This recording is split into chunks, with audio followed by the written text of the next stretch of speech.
Hola, ¿qué tal? Bienvenidos a su programa Agenda México 2012. En esta ocasión vamos a hablar de un tema imprescindible para el futuro del país, el crecimiento económico y la distribución de la riqueza. Y para ello tenemos la grata oportunidad de contar aquí en el estudio con Carlos Noriega. Carlos, bienvenido. Buenas noches. Con el diputado Francisco Hernández Juárez. Buenas noches. Y con el ingeniero Mario Gómez. Bienvenido, ingeniero. Buenas noches. Pues poniendo las cosas en contexto, haciendo una revisión del dato histórico de 1980 a la fecha, 2012, el crecimiento económico que ha tenido el Estado mexicano, promedio anual, 2.54. El contexto previo, que fue los años 50 y 60, llamado el milagro mexicano, según cifras y estadísticas, 10% de crecimiento. Y esto ha derivado en un problema de desigualdad social y de pobreza. Las cifras que nos da INEGI es que cerca del 54% de la población mexicana vive en condiciones de pobreza. ¿Qué hacer para revertir esta tendencia de un crecimiento económico, Carlos, menor en comparación con la región y no digamos otras regiones, por ejemplo Asia, que en los 70s y en los 80s impulsaron reformas, liberalizaron su economía, que les han permitido crecer a tasas cercanas al 10%. Bueno, yo creo que tenemos dos temas aquí muy importantes. Uno es la eficiencia de la economía misma, y sin duda tenemos una economía mucho más moderna que en los años 80, medida, por ejemplo, en la participación que tiene la economía mexicana en la economía internacional, ¿no? En empresas mexicanas que compiten con las mejores a nivel internacional. Es decir, tenemos una parte de nuestro sector productivo muy eficiente. Faltan elementos clave, el tema de competitividad, el tema de regulación, y el otro aspecto que yo creo que también es fundamental es las finanzas públicas, ¿no?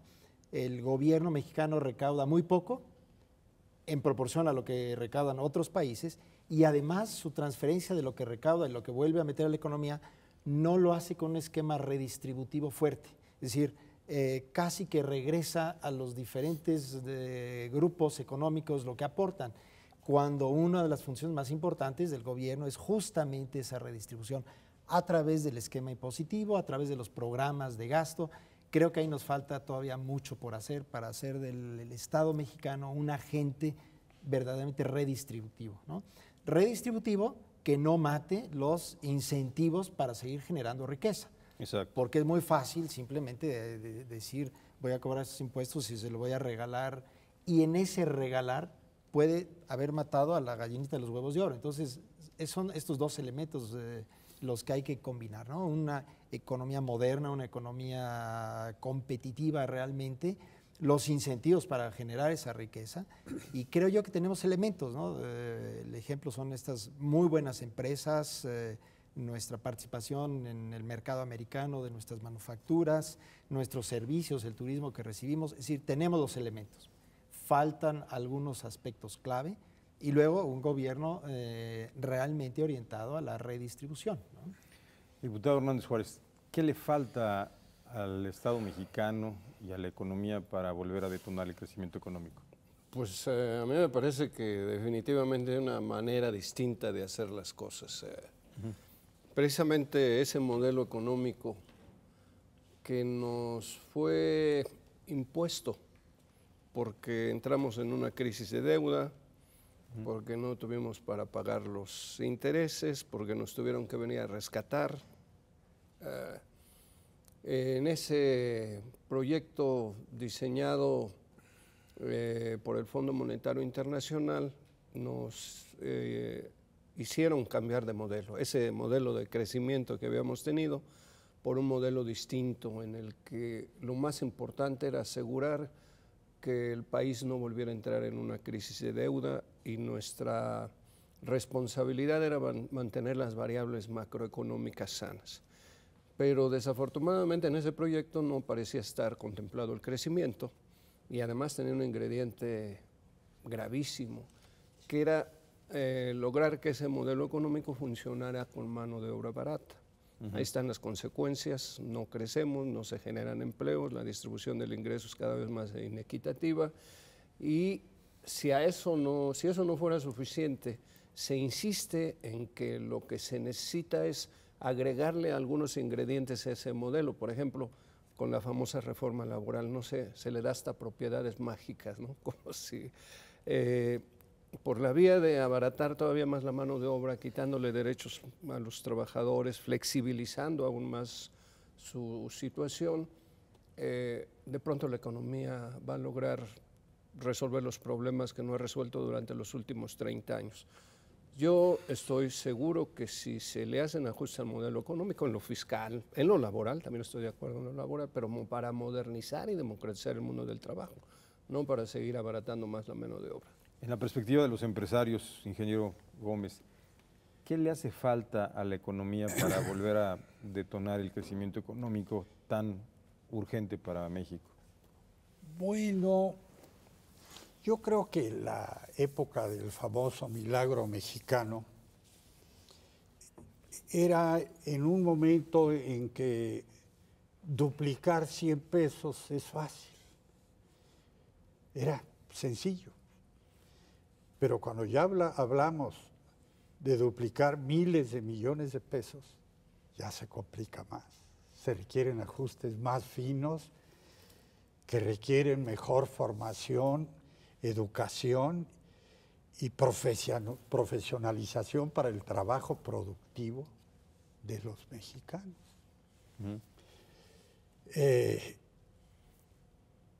El modelo de economía ficción que tuvimos en aquella época, que no había libre intercambio comercial, fundamentalmente con el mundo, funcionaba muy bien, porque si un sindicato demandaba más ingresos reales para los trabajadores, lo cual es de toda justicia probado, es sano, pues bastaba con subir el precio de las mercancías y la empresa seguía viviendo. Y como estábamos cerrados al mundo, pues los martillos aquí valían 10 veces más que en Corea, pero no le hace. O se rompía el primer martillazo, pero no importaba, porque no había contra qué competir. En el momento en que aterrizamos en la realidad, porque ya ese esquema ya se había agotado, y tuvimos que compararnos con el mundo para ser competitivos, pues resulta que ya no se podía subir el precio del martillo porque entraban los chinos y los coreanos y los ingleses con buenos martillos, y entonces ¿de dónde iba a salir el aumento que requieren los trabajadores? Además sí lo requieren, los trabajadores deben ganar más para que vivan mejor y para que haya un mercado interno más amplio, pues con 110 millones de gentes, lo que se consume aquí es muy poco. Debería de consumirse más y eso daría más vuelo a la empresa. Sin embargo, al no poder subir el precio de los productos libremente, entonces las empresas entran en crisis, sobre todo si sus sistemas de producción son antiguos, si no tienen maquinaria más rápida, más precisa, si no tienen personal mejor calificado, mejor capacitado, y si sus sistemas de distribución no buscan mercados mundiales para hablar de economías de escala que nos haga competitivos. Entonces las empresas no pueden desarrollarse y muchas de ellas quiebran, ¿verdad? Porque ya no generan lo suficiente para trabajar con los gastos que se requieren hoy. Yo creo que él ha tocado uno de los puntos importantes. O sea, hay que hacer esas reformas, algunos las llaman estructurales, otros las llaman fundamentales, porque eso es lo que está matando el modelo actual, ¿no? Necesitamos que esa competitividad se transmita más rápidamente. Y en el tema laboral, creo que tenemos que entender muy claramente que uno de los problemas fundamentales de la distribución de la riqueza es que tenemos segmentados nuestros mercados, ¿no? Tenemos el mercado formal de la economía y el informal. Y el sector formal de la economía es el sector que tiene los beneficios de la seguridad social, es el sector que tiene una mayor productividad, pero también es un sector cerrado que impide la entrada del resto de la economía. Son muchos los factores que lo detienen, pero justamente necesitamos un mercado laboral más flexible, un mercado laboral que premie a la productividad del trabajador, y de ahí la importancia de la capacitación y de la educación del trabajador. Pero cuando lo que limita son las leyes, ¿no? Las leyes laborales, y es ahí esa parte que creo que hay que modificar. Si yo estoy en un sector que está protegido desde la producción, los precios, pero también por abajo, en la parte de los insumos, no hay esa movilidad. Necesitamos la capacidad del trabajador de irse a donde tenga un mayor nivel de ingreso, que por lo tanto refleje su mayor productividad y que no esté acotado en particular por el tema de la seguridad social, ¿no? Es decir, si yo sé que si estoy en un sindicato tengo una pensión, pero si no estoy en un sindicato no tengo una pensión, obviamente no voy a renunciar a ese trabajo, porque no es solamente el sueldo de ahora, es el sueldo futuro con mi pensión. Necesitamos una reforma y una serie de reformas que vayan complementando con esta seguridad social. Ahora en las campañas se habló mucho de la pensión universal, desde luego que es una de las maneras de dar una certidumbre al trabajador que le permita entonces arriesgarse, competir, ¿no? Efectivamente, Carlos, vimos en el proceso electoral, en las campañas, que todos los partidos políticos, todos, algunos más, algunos menos, con los matices apropiados y según la ideología de cada partido, que se proponían reformas, y algunos le han llamado reformas estructurales. ¿Ustedes piensan que si se dan estas reformas estructurales, realmente se sientan las bases para volver a detonar el crecimiento económico? ¿Es realmente modificación de leyes, nuevas instituciones? Francisco. Ahora, yo tuve oportunidad de estar en esta 61 legislatura, y una de las asignaciones pendientes en las que otra vez no pudimos avanzar es en la famosa reforma laboral. Todo el mundo habla de ello, todo el mundo opina que es necesario, pero cada quien entiende y dice lo que a su propio interés conviene. Hay una propuesta del PAN, hay una propuesta del PRI y hay una propuesta del PRD. Yo les decía, vamos a sacar una propuesta en base a las coincidencias, eso resultaría relativamente fácil. No. Inclusive trabajamos para tener una propuesta que casi estuvo en último momento lista. De un momento a otro simplemente lo cancelaron y lo echaron para atrás. No hay avance, pero no deja de llamarme la atención cómo desde el punto de vista laboral no estamos inventando en México el hilo negro. Nadie tiene por qué estar imaginándose cuál sería la reforma que el país necesita. Ya hay un organismo internacional que se llama OIT, en donde los empresarios del mundo, los dirigentes sindicales del mundo y los gobiernos del mundo han definido normas muy claramente en los convenios internacionales que señalan las bases mínimas con lo que una reforma laboral moderna puede impulsar el desarrollo de sus países. Hay una guía, digamos. Entonces yo les digo, ¿para qué ahí está una plataforma que nos ayuda? Además, por ley, ya es obligación hacerlo así, porque la nueva ley de derechos humanos que se acaba de elevar a rango constitucional establece que cualquier ley que ahora se haga en México tiene que tomar eso como plataforma mínima para... Entonces, pero voy a la reunión del G20, donde ya se habla de crecimiento, ya se habla de crecimiento y empleos decentes. Se hace una plataforma común, se dice hay consenso en la agenda que queremos que los gobiernos lleven. Y entonces cada uno habla de lo que entiende por empleo decente.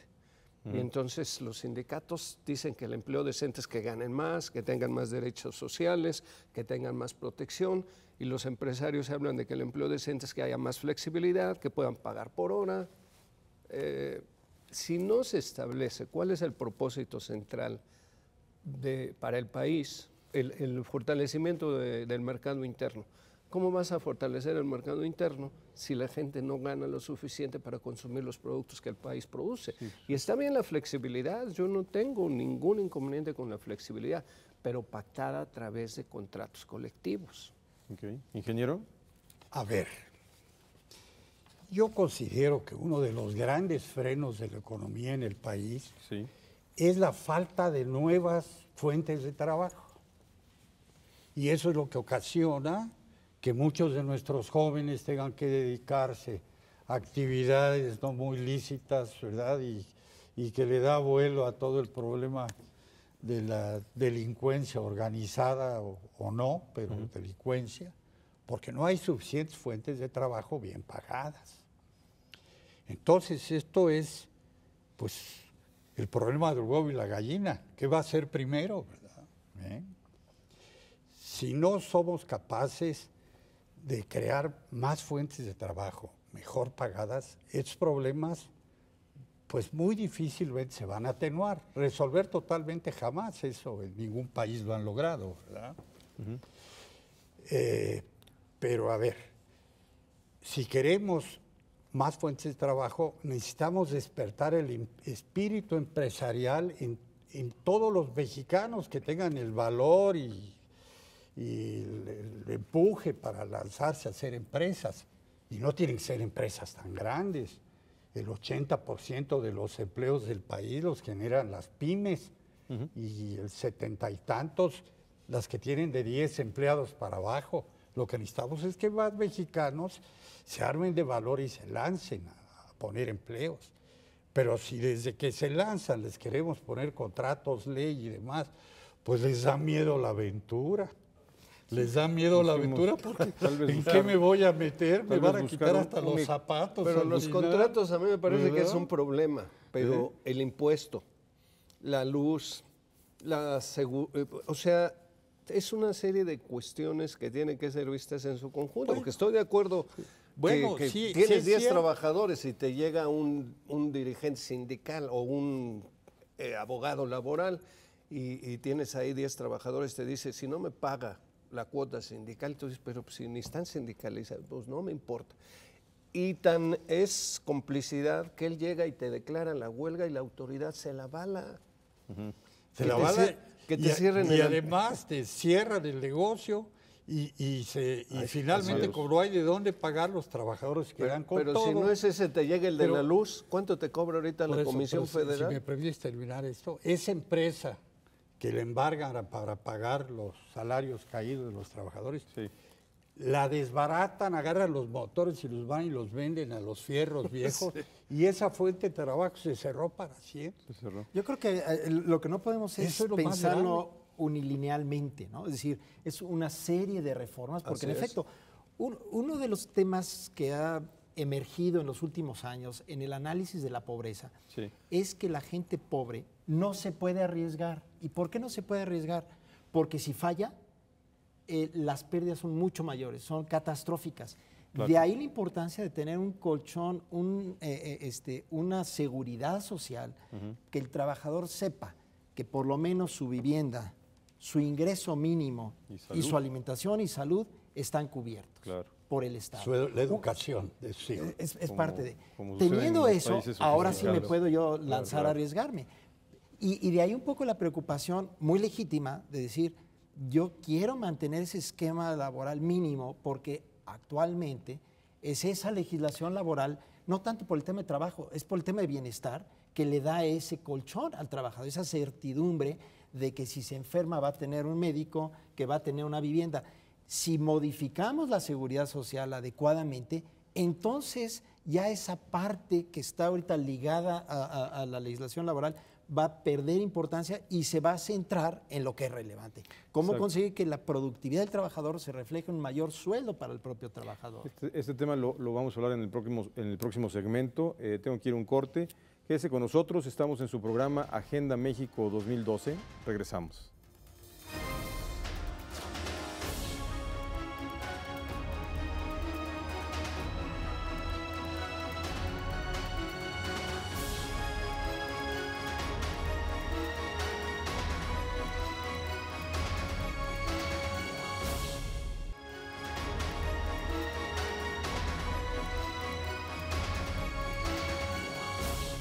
Qué bueno que nos acompañan y seguimos en su programa Agenda México 2012. Estamos hablando en el segmento pasado de la importancia de cambiar el estado de las cosas para poder volver a detonar el crecimiento económico que tanto le urge al país. Y en ese sentido tenemos claramente identificado por parte de los partidos políticos y de diversos actores que México necesita nuevas reformas que puedan impulsar este crecimiento, reformas que pasan necesariamente por el Congreso. Ubicando los rubros de estas reformas podrían ser la reforma fiscal, ya hemos hablado un poco de la reforma laboral, la reforma al sistema de seguridad social, la reforma energética, yo incluiría tal vez uno adicional, que podría ser reforma educativa en lo que tendría que ver con capital humano. Para terminar la parte laboral, Francisco, ¿cuáles serían, en tu entender, las prioridades y las posibles coincidencias que podrían darnos un cierto nivel de optimismo para pensar que podría haber una reforma laboral que generara los equilibrios adecuados, pero que también estuviera del lado de incentivar una economía en crecimiento? Bueno, yo lo sintetizo de esa manera. La idea de la reforma laboral es para modernizar y democratizar el mundo del trabajo. Bien.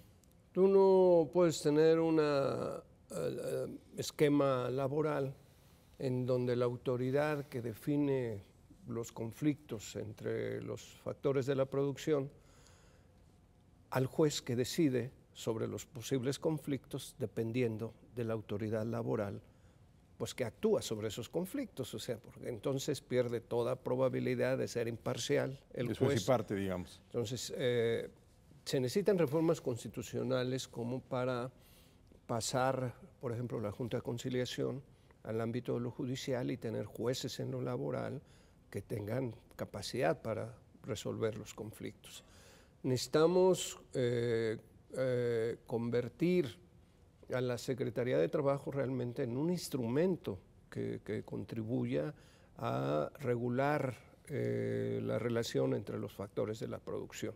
Realmente la Secretaría de Trabajo es un órgano de control político del sindicalismo con instrumentos como la famosa toma de nota, en donde ellos deciden qué sindicato debe ser el que funciona o no. Y tenemos que actualizar las leyes, por ejemplo, esto de la Junta de Conciliación. Ahora quieren en una nueva ley, el PRI y el PAN, que si el trabajador dura un juicio 3 años, al trabajador solo se le pague 6 meses. Y los empresarios con razón se quejan que hay despachos laborales profesionales dedicados a captar trabajadores para causarle problemas a las empresas. Estoy de acuerdo. Pero el trabajador no es el responsable del rezago de los juicios.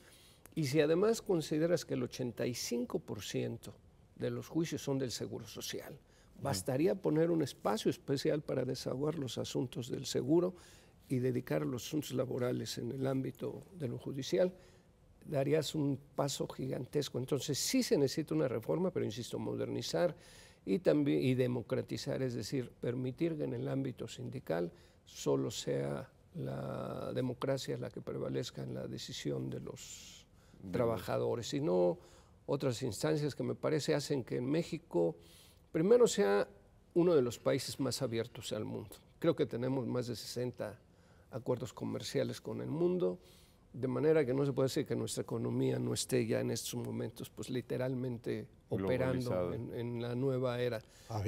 Abierta totalmente, pero en el ámbito laboral, la estructura laboral sigue viviendo en el pasado, donde cualquier país del mundo la libertad y la democracia pero sí se requiere una reforma laboral, indudablemente. Pero con ese sentido. ¿Cómo verías, Carlos, una reforma laboral para hacer, qué incentivos para hacer más productiva una reforma laboral, para hacer más productiva la economía? Mira, lo que yo decía es como separar. Actualmente todas las protecciones al trabajador están dadas dentro de la legislación laboral, ¿no? Si estas protecciones se dan en los ámbitos que le competen, ¿no? Y por eso hablo de la seguridad social, de la seguridad social sobre todo, se permitiría entonces una mayor flexibilidad. Y la flexibilidad, algo muy importante, es la democracia sindical también interna. En ese sentido yo creo que son temas delicados, complejos, sectores más modernos, sectores menos modernos de la economía, donde, la propia esquema de demandar las prerrogativas también te llevan al resultado. Por ejemplo, en otro país latinoamericano, los jueces en tema de las negociaciones salariales solamente pueden o decidir a favor de la petición del trabajador o del patrón. ¿Esto qué hizo?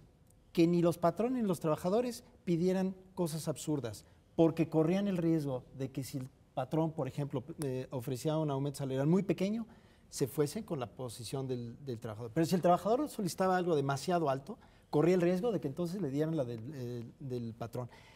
Es esa falta de incentivos para que trabajen en la misma línea el patrón y el obrero, que los dos entiendan el sentido del valor que representa la empresa, más que la posición del patrón o del trabajador. Es la fuente de trabajo la que hay que preservar, la capacidad de generación de riqueza, ¿no? Entonces, creo que la legislación no ha logrado todavía romper esa división que tenemos entre las dos partes, que los lleva inevitablemente a un conflicto que no gana nadie en el largo digamos, plazo. hay un incentivo desde la legislación, en tu perspectiva, que tiende más al conflicto que a la cooperación, para que se haga más riqueza a través de la empresa. Sí. Ingeniero. Yo creo que la legislación laboral estuvo muy bien hecha para la época en la que se sentaron las bases, que fue en la Constitución del 17, época en la que teníamos 90% de analfabetismo, que la gente pues no sabía nada de derecho ni de leyes, y pues había que proteger sobremanera al trabajador para librarlo de una explotación tipo las encomiendas de los conquistadores, ¿verdad? Que hacían trabajar al indio hasta que moría y pues que le manden más indios para cristianizarlos, y con eso se resolvía la falta de mano de obra, ¿verdad? Pero eso quedó en el pasado, no corresponde a nuestra actualidad. Ahora el más humilde jornalero está bastante politizado y conoce sus derechos y sabe que la jornada es de 8 horas y que hay horas extras, conoce todo. Pero la ley sigue empeñada en considerar que el señor es un analfabeta que no puede defenderse. Entonces esto da lugar a esos abusos de trabajadores que realmente lo que quieren es crear conflictos y que acaban con las pequeñas empresas. Con las grandes ya se pueden defender, pero las pequeñitas, las que están empezando a querer caminar, pues se acaban en gran incidencia por problemas con trabajadores y sindicatos. Bueno, es un aspecto. Pero esto requiere naturalmente modernización, adaptarse a la realidad de hoy. Y a la de mañana, pues necesitar otros cambios. O sea, no es que tenga que ser ya la definitiva, ¿no? El mundo evoluciona y las leyes deben de seguirlo en su evolución. Por otro lado, si insistimos en querer que ganen más las gentes y las empresas no produzcan lo suficiente, pues esas empresas deben de evolucionar a como dé lugar para lograr los salarios justos suficientes. Y deben de considerar los empresarios que si se van a meter a una competencia mundial contra productos iguales que los que se producen, por ejemplo, en China, donde un sector de la población, no todo, hay otro que ya ha progresado mucho, pero hay un sector que gana la quinta parte que los mexicanos. Si nos metemos a hacer el mismo producto y queremos competir con China, pues al pobre trabajador lo vamos a tener sacrificado, porque no da más que para pagarle la quinta parte del salario, si queremos competir mundialmente. Entonces esto debe de clavarse en la mente de los empresarios. Tenemos que sacar productos novedosos con tecnologías competitivas que lleven investigación y desarrollo de apoyo constante para ofrecer una ventaja al consumidor y poder vender productos diferenciados a mejor precio que permitan pagarle más al trabajador sin que la empresa quiebre. ¿Verdad? Ese es el juego del progreso. Hay otra, me voy a mover a otro de los rubros de las reformas estructurales, la reforma energética, Carlos. Entiendo que para muchos analistas, economistas, muchos de ellos, es la reforma más importante, o tal vez en la pirámide de prioridades sería una de las más importantes. ¿Tú lo ves así? Mira, tú comenzaste el programa recordándonos cómo la economía mexicana creció en la famosa época del desarrollo estabilizador. Correcto. La verdad es que México partía de una base esencialmente primaria, es decir, agricultura, minería, ¿no? Y fue una época en la que el sector manufacturero se desarrolló y había enormes oportunidades y por eso el país creció muy rápidamente. En este momento lo que estamos viendo es que uno de los sectores no explotados en México es el sector energético, no solamente petróleo, también electricidad y no se diga todas las fuentes nuevas, alternas. Sostenibles de energía. Ese es un sector y por eso es tan importante esa reforma, porque es un sector que en México no hemos explotado adecuadamente. Okay. Se presta no solamente la parte del petróleo, ¿no? La petroquímica secundaria, donde hay enormes posibilidades de desarrollo. No es, sin embargo, el único sector. Es fundamental, es necesario y lo tenemos que hacer, ¿no? Pero no podemos quedarnos ahí nada más. Hay otros sectores de alta tecnología, de servicios sobre de todo, ¿no? Ahora que se ha globalizado la economía y está de moda decir que en las noches los hindús trabajan para México y de día nosotros trabajamos para los coreanos, que allá es de noche, ¿no? También en el área de servicios tenemos nichos importantes en los que podemos desarrollarnos. El área de software, ¿no? El pequeño nicho que tenemos en la zona de Guadalajara, la parte de aeronáutica en Querétaro. Es decir, hay muchos sectores. Quizás el energético, por el tamaño que es y por el potencial que tenemos en el país, es uno donde hemos fijado nuestra atención, ¿no? Y sin duda ese nos abrirá y nos dará un escalón para poder tener una tasa de crecimiento de la economía más grande, porque finalmente la energía pues penetra y está detrás de toda la actividad económica. Ahora hay un tema muy particular y aquí se refiere al tema en la reforma energética del petróleo. ¿Estás por la idea de que se permita la inversión privada, por ejemplo, en Pemex, en algunas áreas? Porque Mira, hoy constitucionalmente está prohibido. O sea, ahí tiene que haber una reforma desde la Constitución. Yo coincido en ese sentido con nuestro amigo el diputado. Es decir, cada quien entiende de una manera distinta la participación del capital privado. Yo sí creo en la importancia de traer capital privado al sector, porque es un sector subcapitalizado frente a la industria petrolera moderna en el mundo, entonces hace falta capital. Si el gobierno, el Estado no tiene los recursos, hay que traer capital privado, sin duda, ¿no? Hay que traer el espíritu empresarial privado también, sin duda. Hay que traer un esquema de medir la rentabilidad económica, no social. Después viene la social, pero si no somos capaces de medir la rentabilidad económica de las inversiones en el sector petrolero, tampoco sabemos si estamos haciendo las inversiones adecuadas. Entonces, la participación, entre comillas, privada, ¿no? Entre comillas, porque cada quien lo entiende de una manera distinta, pero el monto de recursos, la gobernabilidad, la transparencia, la rendición de cuentas es fundamental. Hay muchas maneras de hacerlo. Claro. Y en ese sentido, creo que si nos encajonamos en la discusión de si es capital privado en Pemex o junto a Pemex o Pemex se vuelve una empresa pública, hay todas esas formas. Lo importante es poder atraer los recursos para detonar el desarrollo de este sector, ¿no? ¿Cuál sería tu opinión, Francisco? Bueno, yo creo que lo primero sería necesariamente que quitarle a despetrolizar la economía, porque todo está estrechamente ligado. Tenemos vicios de origen que nos hacen pensar en todas las complicaciones, supone sacar adelante la economía. Si el gobierno requiere para financiar su gasto de los recursos de Pemex, sangra Pemex, no lo deja utilizar sus recursos para potencializar todas las capacidades de Pemex, porque no quiere hacer una reforma fiscal que le permita elevar los recursos que se requieren para que este país pueda tener otra vez el desarrollo que se necesita. Exacto. Entonces, a mí me parece que esa sería una primera cuestión y obviamente requeriría de una reforma fiscal paralela. Si no hablas de una reforma fiscal frente al problema de Pemex, pretender resolver el problema de Pemex por sí solo, sí o no con inversión privada, me parece absolutamente ocioso. México es el país que tiene los más bajos niveles de recaudación.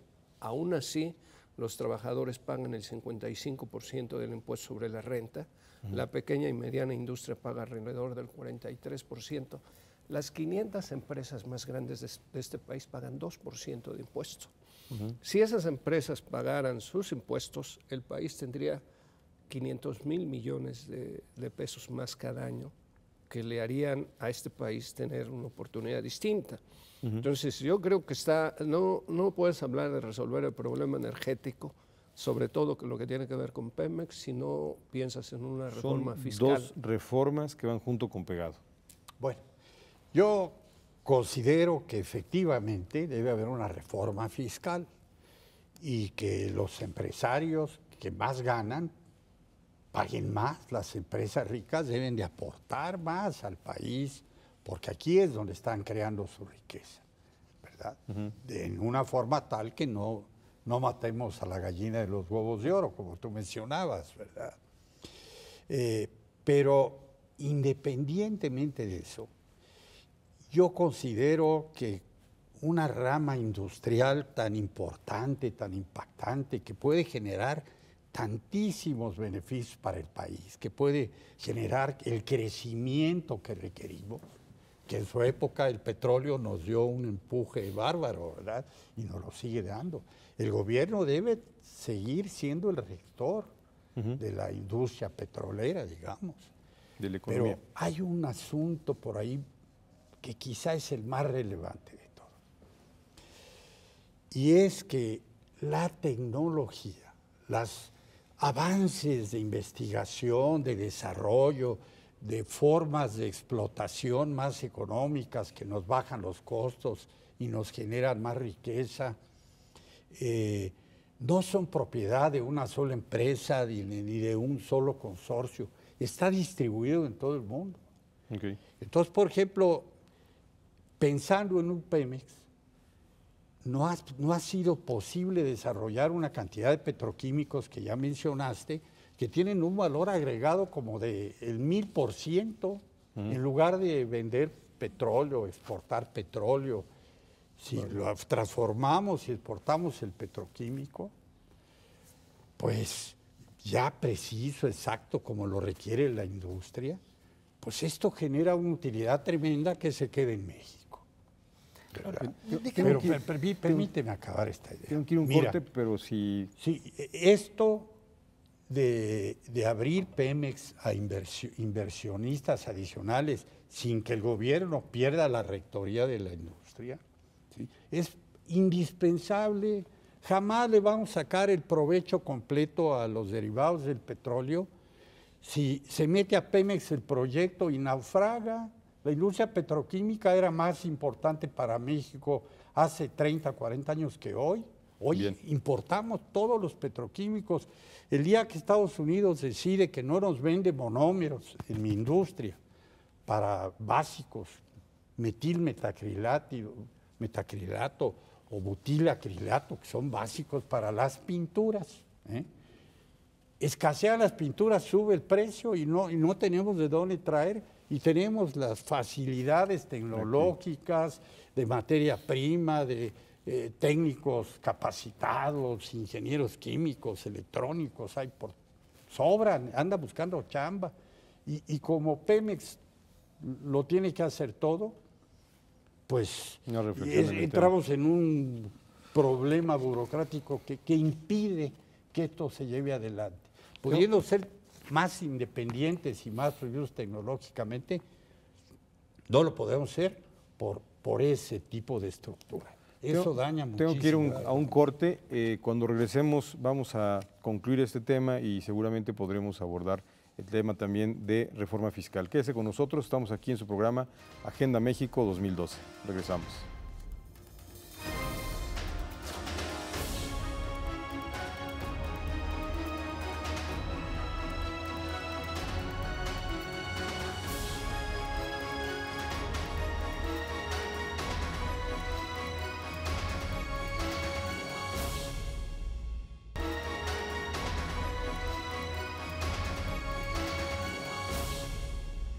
Continuamos con su programa Agenda México 2012 y en el segmento pasado estábamos platicando precisamente sobre el tema de la reforma energética, qué temas.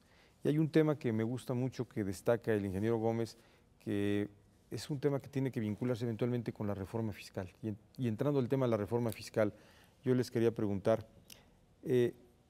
¿cuáles serían los rubros más importantes, Carlos, que estarías pensando en lo general para esta reforma fiscal? ¿Qué más le urgen al Estado mexicano en la recaudación, en la ampliación de la base de gravamen? ¿Cuáles serían los temas? Sí, creo que de todas las reformas, la tributaria es la que está más diagnosticada. Es decir, esto lo hemos estudiado, ya no diría por años, por sexenios, ¿no? Es evidente que nuestra ley del impuesto sobre la renta tiene muchas excepciones sectoriales, casi con nombre y apellido, que hay que eliminar. En la parte del impuesto al valor agregado, creo que las exenciones son demasiado amplias, lo cual hace que las dos principales leyes de recaudación sean muy ineficientes, y esas ineficiencias terminan por generar los incentivos perversos. Todo el mundo está buscando cómo salirse del redil, la elusión por diferencia de evasión, es decir, cómo dentro de la ley se está violando el espíritu de la ley, ¿no? Entonces tenemos que cuidar que esas reformas logren aumentar los ingresos para el gobierno sin generar desincentivos o excepciones para ciertos sectores, ¿no? Hay un tema en el caso del impuesto sobre la renta muy, muy importante que se presta a confusiones. Hay empresas muy grandes que quiebran. Es decir, el tamaño no habla de la rentabilidad. Hay empresas muy grandes, poco rentables, que por lo tanto no tienen por qué pagar muchos impuestos, y hay empresas pequeñas, muy rentables, que deberían de pagar más impuestos. La ley del impuesto sobre la renta en México es de los más limpios del mundo porque reconoce que al final está la persona. La persona es la dueña de las empresas. Los dueños de las empresas, en la medida en que generan ingresos, son los que tienen que pagar los impuestos. Las empresas son simplemente los vehículos a través de donde se genera el valor, y es la persona finalmente la que paga el impuesto. Entonces, querer cobrarle impuesto a la empresa de alguna manera es como una aduana en el ingreso. ¿Por qué se ha hecho? Pues por facilidad recaudatoria, por facilidades que había antaño. Con las nuevas tecnologías de información es mucho más conveniente cobrarle a la persona. Entonces, ese es un primer tema, ¿no? Para quitar ese mito de que una empresa grande necesariamente es rica. No. Bueno, pero si las personas viven en el extranjero, es una transnacional, entonces esto ya hay que cambiarlo un poco, ¿verdad? Y hay maneras de hacerlo, claro, y hay los impuestos para evitar la doble tributación, etcétera, etcétera. Entonces, en ese sentido, yo creo que el meollo de la reforma es aumentar los ingresos, y yo creo que no debe de ser, si queremos hablar de una reforma real, no menos de 3 puntos porcentuales del PIB. Okay. Ahora la recaudación tributaria es alrededor de 10% del PIB, entonces 3% no es pequeño, es una reforma muy ambiciosa, pero que todavía nos deja muy lejos del promedio de recaudación de nuestros pares en la OCDE. Claro. Entonces realmente estamos hablando de un Estado tan pequeño, y por eso las presiones políticas, porque de muy pocos recursos todo el mundo quiere sacar provecho, ¿no? Entonces necesitamos un Estado más grande. Y sin transparentar muchas veces el gasto apropiadamente, ¿eh? Por el lado del gasto hay 1000 otras reformas. Entonces yo creo que ese es el tema, ¿no? Tenemos que aumentar significativamente los ingresos, no solamente para darle gasolina a este gobierno nuevo de 6 años, que es lo que ha pasado con las últimas 3 reformas tributarias, que han permitido a los gobiernos sobrevivir, pero no dejar una base sólida para impulsar verdaderamente programas de infraestructura, programas sociales que verdaderamente, y regresando al tema que tú decías, nos permitan incidir sobre la distribución del ingreso y de la riqueza en México, ¿no? Muy bien. Perdón. Por favor, ingeniero. Aquí debe haber también un límite natural. Sí. Necesitamos ser un país atractivo para los inversionistas extranjeros. Si nosotros aquí también nos desbocamos y ponemos impuestos como los tuvieron en Suecia, que ya lo están bajando, ¿verdad? Porque no aguantó el modelo,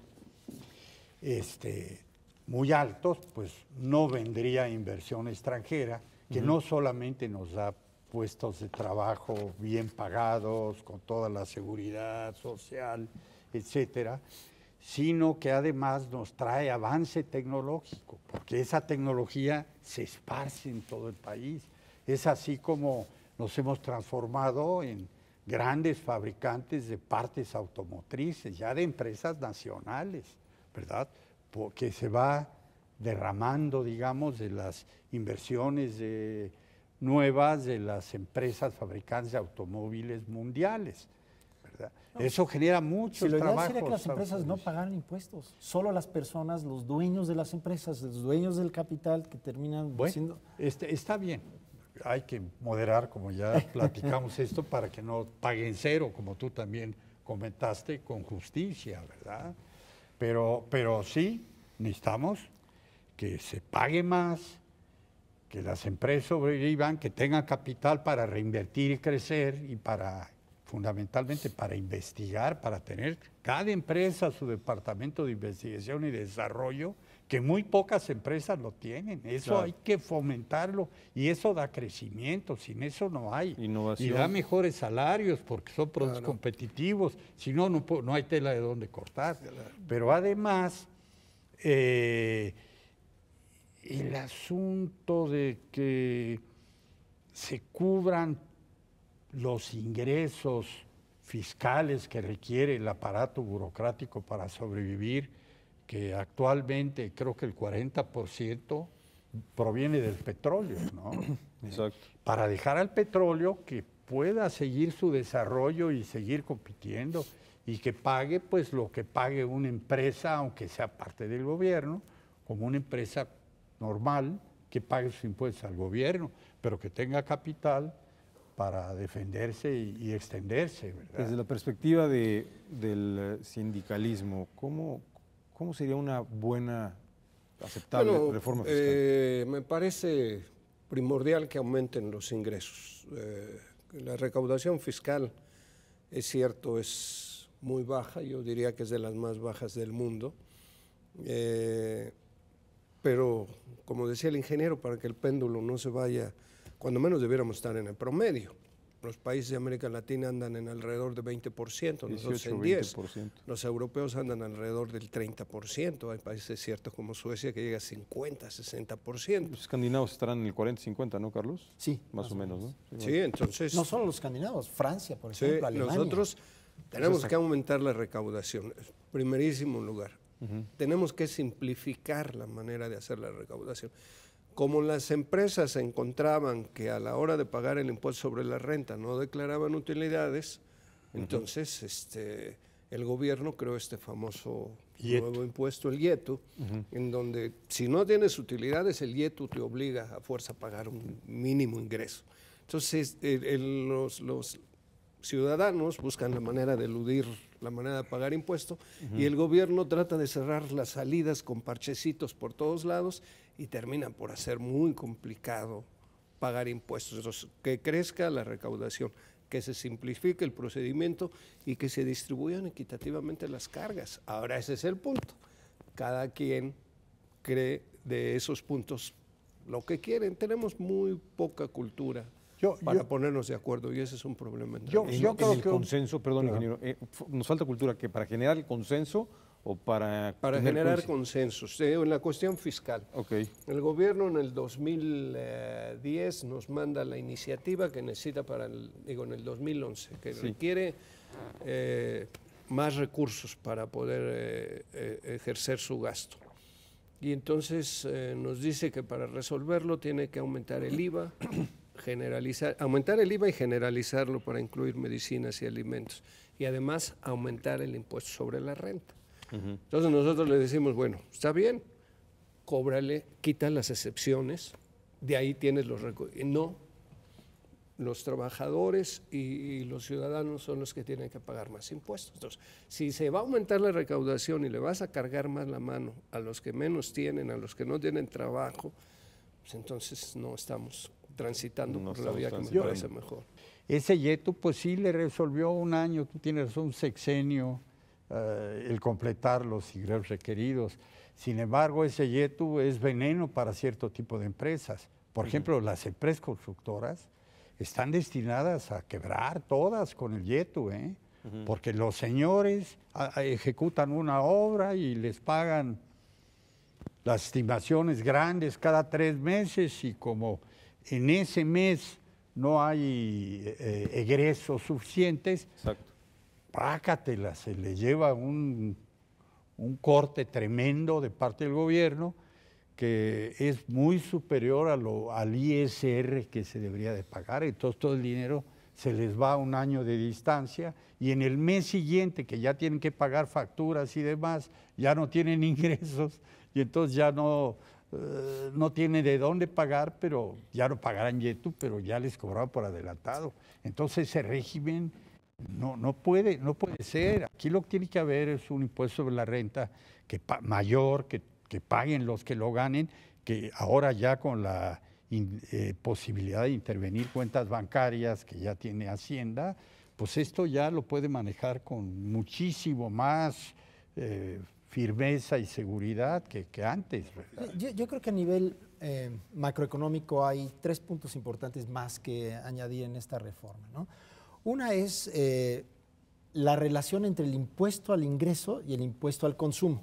Bien. El impuesto al ingreso finalmente mata el incentivo a generar ingresos, generar riqueza, que es lo que tú dices al principio. Entonces, sí debemos cargar más el impuesto al consumo que al ingreso, ¿no? Vamos, en el caso extremo, no debería haber impuesto sobre la renta, solamente impuesto al consumo, ¿no? El péndulo no debe de ir tan lejos y no tenemos quizás todos los instrumentos, hay que tener entonces quizás un equilibrio, ¿no? Dentro del consumo, el siguiente punto es que en México un producto fundamental del consumo está desgravado, que es la gasolina, ¿no? Es un subsidio tremendo que solamente beneficia a las personas de más altos ingresos. Hablando de redistribución, es fundamental ese impuesto. Claro que va a generar mucha discusión, mucho debate, pero es inevitable. Se necesita eliminar ese subsidio. En todo el mundo viven con precios de la gasolina el doble o el triple que en México sin haber perdido competitividad. Entonces, mito de que el impuesto a la gasolina nos resta competitividad, es un subsidio que si se hiciera correctamente, además del beneficio macroeconómico, en la parte ecológica no se diga los beneficios. Y el tercer punto que quiero notar es que la reforma fiscal no debe ser únicamente a nivel federal, ¿no? Falta los estados y faltan los municipios. Los gobiernos estatales en promedio viven con el 90% de sus ingresos proveniendo de la federación. Mal entendido si uno lo quiere, pero la verdad es que los gobiernos estatales tienen unas facultades tributarias bastante limitadas y aún esas limitadas no las aprovechan plenamente y no se diga a nivel municipal. Ahí tenemos otros 2 puntos de recaudación del producto elementales que deberíamos mejorar, ¿no? Que está la tecnología para el cobro del impuesto predial, de manera que entonces no debemos nada más focalizarnos en la federación. La verdad es que el esfuerzo a nivel estatal y municipal es igualmente importante, ¿no? Pues yo les quiero agradecer mucho su presencia. Lamentablemente el tiempo se nos ha acabado, pero son temas que nos invitan a la reflexión seria, profunda, para que ustedes que están en casa también nos acompañen a hacer esta reflexión de que urgen ciertas reformas y que serán ya nuestros futuros legisladores los que tendrán esta responsabilidad. Y a usted, estimado amigo que nos acompañó a lo largo de esta serie de su programa Agenda México 2012, le agradecemos también el favor de su atención. Nos vemos en una próxima ocasión. Hasta entonces.